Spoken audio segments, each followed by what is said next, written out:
Uncle Eli was a man of few words, but when he spoke, you listened. 2 stories. Story number 1.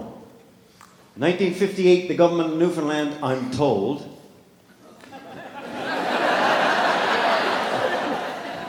relocated some caribou to the Bonavista Peninsula.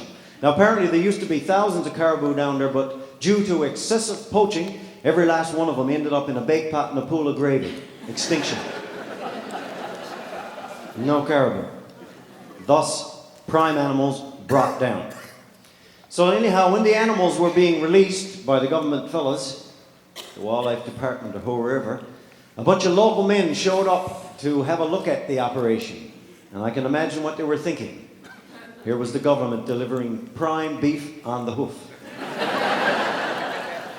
So anyhow, when the last animal was released, one of the government fellas walked up to Uncle Eli Skimmington and asked him. He said, "Sir," he said, "tell me, do you think those animals will survive? Do you think this operation will be successful?" Uncle Eli looked at the man and said, "Sir, just like this." He said, "You fellas might as well drop off a few sacks of onions with them."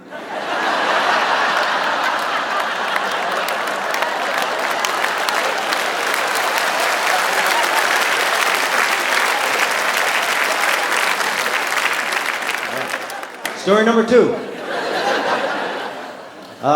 Uncle Eli had a buddy, Johnny Parsons, and Johnny Parsons had never ever left Newfoundland, but he had a young fellow living in Halifax, and the young fellow convinced Johnny to come to Halifax, and he went up there, and he had a ball, loved it.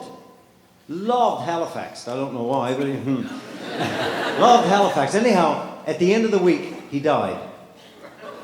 He perished. And they shipped him back to Newfoundland in a coffin. He ended up in a little town, little church on top of the hill, a whole bunch of people in the church waiting for the lid to be lifted to get a look at Johnny. Immediately around the coffin there was a group of ladies. And as you know, ladies in situations like this know how to choose their words perfectly. They know exactly what to say. So when the lid was lifted, they were standing around saying things like, "Oh my God, does he ever look good?" "Yeah, looks just like his dear mother." "Yeah, he's the picture of health." So they were saying wonderful complimentary things like this about Johnny. And Uncle Eli was standing around listening to it all. And after a while, Uncle Eli walked up to the coffin, looked down at Johnny, looked at the women and said, "Yes, my dear," he said, "the trip to Halifax done him good."